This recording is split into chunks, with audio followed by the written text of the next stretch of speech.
The more I observe people the more I realise कि हम कितने हार्टलेस और कितने इनसेंसिटिव लोग हैं। ख़ास तौर पे अगर कोई आपसे गम शेयर कर रहा होता है and with the best of intentions, वो अंग्रेज़ी में कहते हैं ना, the road to hell is paved with good intentions. अच्छी नीयत के साथ माशाल्लाह हम बेड़ा गर्क करने में कोई कसर नहीं छोड़ते। और कोई आपसे आके ये बात करे कि जी मुझे मेरा फ़लाना रिश्ता ख़त्म हो गया है, मेरी तलाक हो गई है और मैं उससे कोप नहीं कर पा रहा हूँ, तो उल्टा हम उसको लेक्चर देते हैं कि भाई अब तो आपकी इस पर्टिकुलर हादसे को, सानहे को साल गुजर गया, 2 साल गुजर गया, you should be all right. Zubair, यहाँ तक कि हम देखते हैं कि mothers who lose their children, still birth होती है या ड्यूरिंग प्रेगनेंसी मिसकैरेज हो जाता है, उसको भी लोग यही मशवरा दे रहे होते हैं कि भाई अल्लाह की देना, कोई बात नहीं और हो जाएगा, not giving them time to grieve. Actually culturally मुझे लगता है कि ये बहुत ही एक टैबू है ना, बात करना about mental health and issues and anxiety and depression. ये सारी चीज़ों को बिल्कुल ही नज़रअंदाज कर देते हैं and they want everyone to be very strong, यानी कि physically strong but mentally strong और फिज़िकली स्ट्रॉन्ग में डिफरेंस है। आप अगर चाह रहे हैं कि एक बंदा जिस तरह से, जिस लेवल के इशू और पेन से वो गुजरा है या वो गुजरी हैं, ये आप नहीं फील कर सकते। So you have to be there as a support system, as an observer, a support system. You can say कि I am here to support you, I am here for you. जो भी आपका खुद ही बंदा, you have to give them time, you have to give them opportunities to heal, you have to let them grieve. अब इस तरह तो नहीं हो सकता कि स्टिल बर्थ हुई है या कुछ हुआ है, आप 1 महीने में खड़े हो जाएं और भूल जाएं सारी चीज़ें। That's not humanly possible. You can't expect people to behave like robots. अच्छा, और सबसे ज़्यादा हमारी ये रोबोटिक एक्सपेक्टेशंस छोटे बच्चों से होती है। जाहिर बच्चों के पास तो वोकैबलरी भी नहीं है कि वो आपको बता सके कि वो क्या फ़ील कर रहे हैं। आप देखें, अगर आप बच्चे का स्कूल बदलवाते हैं, अगर आप शहर तब्दील करते हैं, किसी और मुल्क माइग्रेट करते हैं, बच्चे काफ़ी अरसे तक उदास रहते हैं। वो जिन एक्टिविटीज़ को इन्जॉय करते थे वो नहीं कर रहे। यहाँ तक कि अगर आपका कोई पालतू जानवर है, कोई पेट एनिमल है, उसके मर जाने पे बच्चों का एक रिएक्शन आता है, और इंस्टेड ऑफ अंडरस्टैंडिंग देम हम उनको कहते हैं be brave, it's all right, everything is okay. बच्चों से कैसे डील करना चाहिए ऐसी सिचुएशंस में? डिपेंड करता है कि आप एज अ पेरेंट कुछ लाइफ में सीख के आए हैं इन्वायरमेंट के हवाले से, चीज़ों के हवाले से। अगर for example there is a child जो शोर कर रहा है, अचानक मिसाल आपको डिस्टर्ब कर रहा है, तो ज़रूरी नहीं है कि वो तंग कर रहा है, may be he is depressed. ज़्यादातर बच्चे डिप्रेशन में होते हैं या एनजाइटी अगर एक्सप्रेस करते हैं तो उनकी शरारतें बढ़ जाती हैं, उनके शोर शराबे बढ़ जाते हैं। तो as a parent you have a awareness कि समथिंग इज़ रॉन्ग, तब आप उस बच्चे के साथ बैठ सकते हो। अब मेल के साथ डील करना अलग होता है, फीमेल चाइल्ड के साथ डील करना अलग होता है। तो आप उनके साथ टाइम स्पेंड कर सकते हो। उनको पहले आप अंडरस्टैंड करेंगे कि हुआ क्या है, देन आपको उनको ओपन अप करेंगे कि चले कुछ हुआ है, लेट्स डिस्कस। उनके साथ आप प्ले के दौरान उनसे सवालात करेंगे कि भाई मुझे शेयर करें, वो हुआ क्या है, किसी ने आपको डांटा है, किसी ने आपको हर्ट किया है। फिर उसके बाद जब वो शेयरिंग होगी, उस आइडिया से आपको पता चल जाएगा कि हमने जो घर शिफ्ट किया था उसकी वजह से वो दोस्त पीछे रह गए, या आपको पता चल जाएगा कि वो स्कूल में जो एक इन्वायरमेंट था अब वो दूसरे स्कूल में नहीं मिल रहा। अच्छा, कई दफ़ा हम अपने ख्यालात मुसल्लत भी तो करते हैं बच्चे पे, यानी हम उसको ये बावर कराते हैं कि देखो हमारा दुबई मूव कर जाना बड़ी अच्छी बात थी, या मिसाल के तौर पर इरफान, जॉइंट फैमिली सिस्टम से एक बच्चे को आप न्यूक्लियर फैमिली में ले जाएं, आपके होंगे इख्तलाफात अपनी नन से, अपनी सास से, लेकिन बच्चे के रिश्ते अलग थे, हम उसको कह रहे हैं ये तो बड़ी अच्छी बात है, देखो हम अपने घर में रहते हैं, तो बच्चा कैसे कोप करे इससे? यही बात है कि आपके घर के अंदर जो बच्चा है उसको एनवायरनमेंट क्या प्रोवाइड कर रहे हैं। ये टॉक्सिसिटी के अंदर आता है कि आप बच्चे को ही बता रहे हैं कि ये फला रिलेशंस हैं, ये अच्छे नहीं है, दीज आर टॉक्सिक, आप इनसे दूर हैं। हाँ ठीक है, आपने बच्चे को अवेयर ज़रूर करना है कि जी रिलेशनशिप के अंदर अपनी बाउंड्रीज कैसे सेट करनी है, लेकिन not in the negative way, उसको पॉजिटिवली लेकर चलें। लाइक आई हैव 2 kids माशाल्लाह, one is a boy and a girl. So since beginning I have been very open with them. मैं हमेशा उनके साथ कम्युनिकेट करता। Of course I have had my ups and down, जब बहुत downfall रहा, so उसके अंदर भी there were things that went really बहुत बुरी तरह से गई, and my children were observing that. So I had the idea कि they are observing it, now future में जाके दे विल वो सेम उसके ऊपर बिहेवियर उनका चेंज होगा। So I started counseling, communication. I am in constant communication with my children all the time, 24/7. बिल्कुल सही। ज़ुबिया, आप क्या कहती हैं, और ख़ास तौर पे जैसे you have grown up kids as well, बच्चों का जो टीनेज फेज़ होता है, a lot of parents are very worried कि भाई हमें समझ ही नहीं आता बच्चा क्या सोच रहा है। बज़ाहिर आपको उसको दोबारा से यू स्टार्ट रियलाइजिंग कि अपनी हाइजीन का ख्याल नहीं कर रहा, कमरा बंद करके रहना, सुस्ती आ जाना, बात ना सुनना। Are the science of depression, are they okay, not okay? How does a parent decide? Actually जब छोटे होते हैं ना तो प्रॉब्लम्स भी छोटी होती हैं। हाँ। तो जैसे बड़े होते जाते हैं ना, देन यू अंडरस्टैंड कि वो they having their own experience, they are an individual and you know they have their own feelings and you can't like overpower their feelings and tell them exactly what to do। तो वो बड़ा मुश्किल होता है। सबसे ज़रूरी बात ये एक तो उन्होंने जो कहा, communication is very important. And as a parent आपको पता है कि आपके बच्चा अगर डिफरेंट बिहेव कर रहा है तो क्या डिफरेंट बिहेव कर रहा है, आपको अपने बच्चे का पता होता है। कि अगर वो दरवाज़ा लॉक कर रहा है, you have to pick your battle, you have to pick the cues as well. And the battles meaning कि you have to put your foot down on certain things. सही। जैसे बच्चा अगर बार बार दरवाज़ा लॉक कर रहा है, आप कह रहे हैं भाई दरवाज़ा नहीं लॉक कर सकते, अगर तुमने किया मैं ये लॉक ही निकलवा दूंगी। ये हो चुका है मेरे साथ। ओपन डोर पॉलिसी, ये हम सबके घरों में हुआ है। हाँ हाँ। तो मतलब that's the thing. Other things is अगर आपको नहीं आज हमारे साथ बैठ के खाना खाना, you are feeling not up to it, there is something that is going on, that's fine. लेकिन मुझे बताओ ज़ुबिया, ये बड़ी फाइन लाइन है, बड़ी इंपॉर्टेंट बात आपने टच की है। अगर बच्चा रेगुलरली फैमिली के साथ आके बैठने, फैमिली टाइम, साथ खाना खाने को रेजिस्ट कर रहा हो, पेरेंट्स को उसकी इस ख्वाहिश की रिस्पेक्ट करनी चाहिए, उसको स्पेस देनी चाहिए, या they should be more forthcoming and say this is not on? Actually space देने की भी एक लिमिट होती है ना।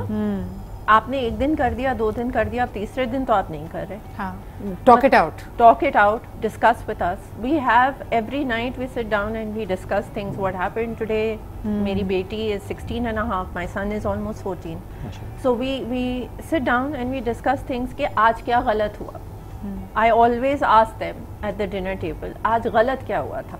And they're like nothing। I'm like ऐसे कैसे हो सकता है? During the day गलत चीज़ें ज़्यादा होती है, कम होती हैं अच्छी चीज़ें। अच्छा, इसी चीज़ को अगर बच्चों से हम पार्टनरशिप्स पे ले जाएं, ताहिर आपने ऑब्जर्व किया होगा आजकल मेंटल वेलबींग की इतनी बात हो रही है। It's very common for people to be stressed, to be anxious, to be depressed.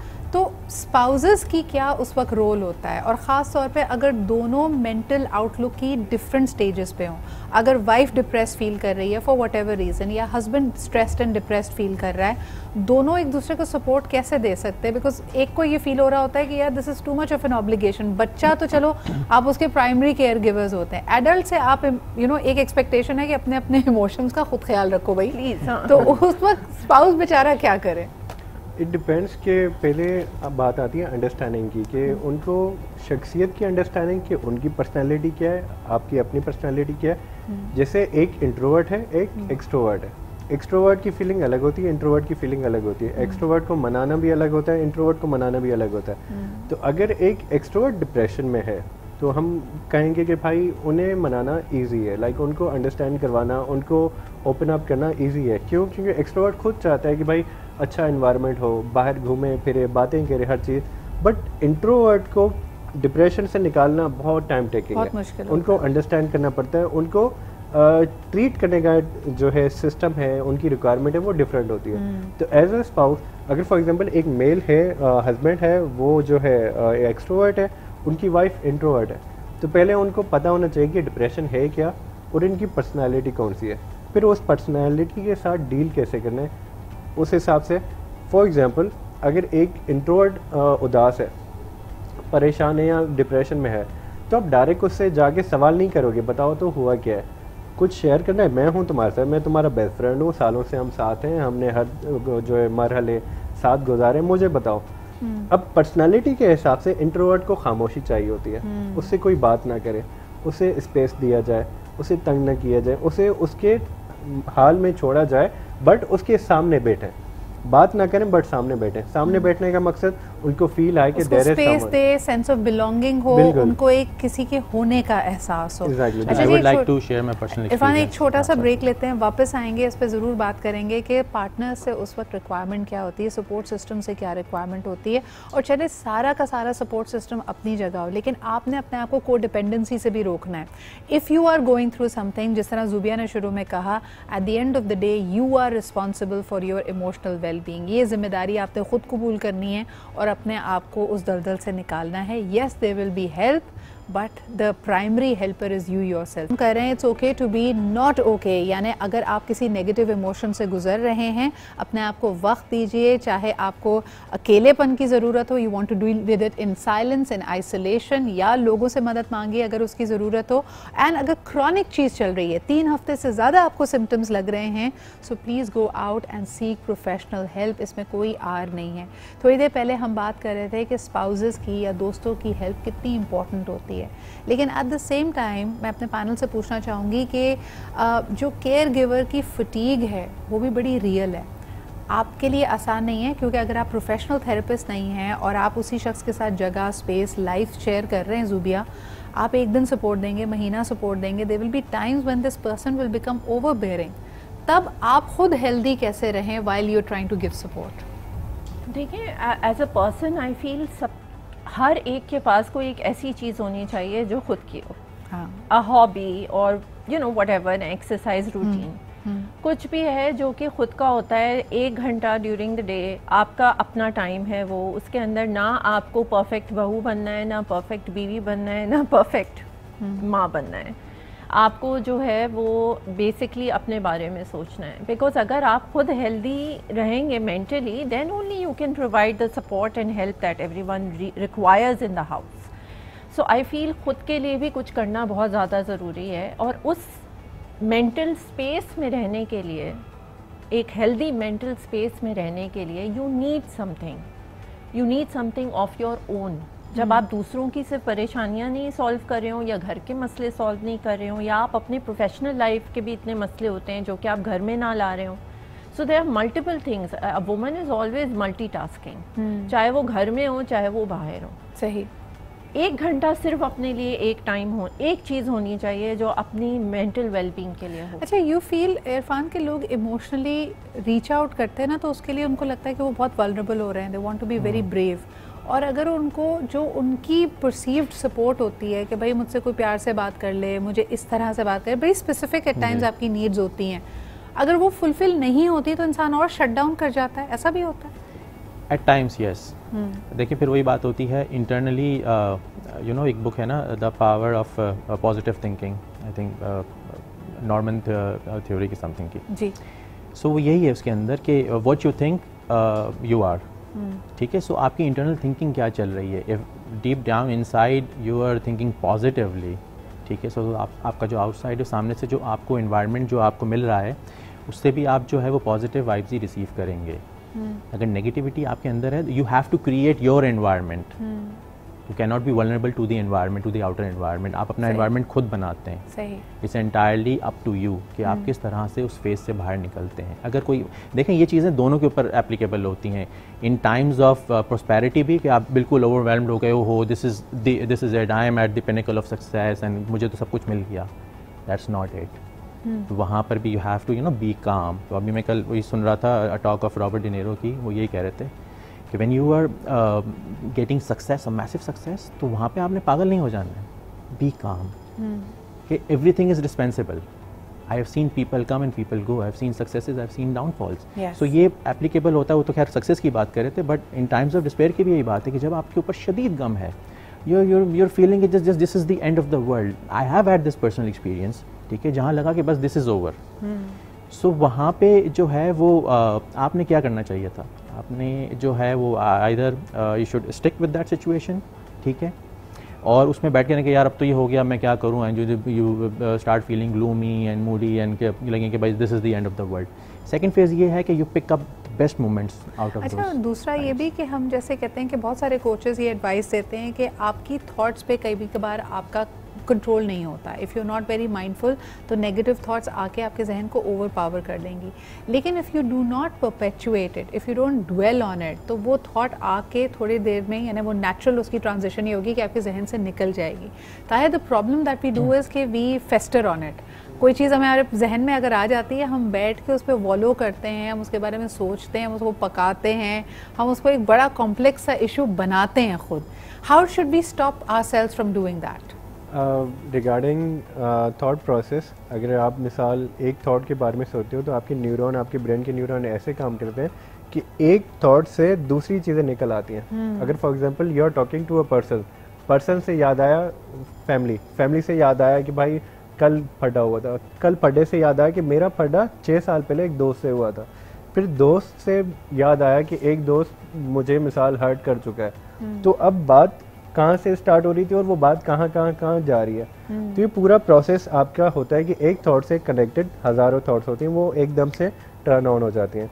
तो हम एक थेरेपी यूज़ करते हैं माइंडफुलनेस। माइंडफुलनेस का मकसद क्या है कि आपके जो भी पॉजिटिव 5 सेंसेस हैं, लिसनिंग हो गया, आपका हेयरिंग हो गया, आपका जो है स्मेलिंग हो गया, टेस्ट हो गया, टच हो गया, ये सारे 5 सेंसेस आपके प्रेजेंट में आ जाए, आपका अपना पूरा कंसंट्रेशन इनमें आ जाए। उससे ये होगा कि आप थॉट्स में नहीं जाते, आप प्रेजेंट में ही रहते हो। प्रेजेंट में रहने से आपकी आंखें देखती हैं कि मेरे आसपास क्या है। जब आप इन्वायरमेंट की तरफ आते हो, आप प्रेजेंट में आते हो, आपका ध्यान नहीं जाता अपनी थॉट्स की तरफ। तो अगर आप 5 मिनट या इवन 10 मिनट सिर्फ खुद को कंट्रोल करें, सिर्फ प्रेजेंट पे ध्यान दें कि अभी क्या हो रहा है, अभी मेरे एनवायरनमेंट में क्या क्या पड़ा है, तो 10 मिनट की वजह से वो थॉट प्रोसेस पॉज हो जाता है, वो चला जाता है। तो अगर आप इसी को रूटीन में लाते हो तो वो थोड़ा काम डाउन हो जाएगा, कंट्रोल में आ जाएगा। बिल्कुल सही। तो आपके लिए ये टूल्स एंड टेक्निक्स बहुत इंपॉर्टेंट होती हैं। ज़ुबिया, हम में से कई लोग हमारी परेशानियों को दूसरों को इसलिए नहीं बताना चाहते, जैसे हम शुरू में भी बात कर रहे थे कि it breaks our image and our facade. ये फसाड ठीक है, आपका वही जैसे आपका एक इनर सर्कल होगा, फिर एक मीडियोकर सर्कल होगा, फिर एक आपका आउटर सर्कल है। Should we not have at least 2 और 3 पीपल जिनके सामने हम वॉल्स पुट अप ना करते हों? आई थिंक इनर सर्कल के अलावा ऐसा होने का कोई फ़ायदा नहीं है। To have someone in the outer circle where you just acquaintances and you know them ऐसे ही, and then you यानी कितनी बड़ी लाइफ सपोर्ट बन सकता है कोई ऐसा शख्स जिसके सामने आपको ये सोचना ना पड़े कि यार मुझे ना एक सर्टेन इमेज मेंटेन करना है। वो तो एक आपका इनर सर्कल है ना। वो तो आपका you trust them completely, and उससे आप वो भी आपसे उसी तरह बात करें जैसे आप उनसे, तो that is very important. I feel वो होना बहुत ज़रूरी है। आपकी लाइफ लाइन है, और अगर आपकी लाइफ में ये रिलेशनशिप्स नहीं हैं, you are going to sooner और लेटर फेस द प्रॉब्लम। आज हमारे पास वक्त इतना ही था, मगर Tahir, Irfan, Subia, thank you very much for being here. आखिर में यही कहना चाहेंगे, it's okay to not be okay, लेकिन इट्स इम्पॉर्टेंट कि हम जो ज़िंदगी की रेस में लगे हुए हैं, जिसमें हमें पैसा चाहिए, शोहरत चाहिए, सक्सेस चाहिए, क्या हम अपने रिलेशनशिप, जो हमारी अपने साथ रिलेशनशिप है और जो हमारे करीबी लोग हैं, जो हमें जज नहीं करते, जो हमें सपोर्ट देते हैं, उनके साथ हम रिलेशनशिप कल्टिवेट कर रहे हैं या नहीं। The only way you will be able to make do of times where everything is falling apart is how strong your relationship with some of the other people जो आपके क्लोजेस्ट हैं, and how strong your relationship with yourself is. So I hope that is going to give you some support and some room to think about. हमें इजाज़त दीजिए, इंशाल्लाह कल आपसे फिर मुलाकात होगी। खुदा हाफिज़।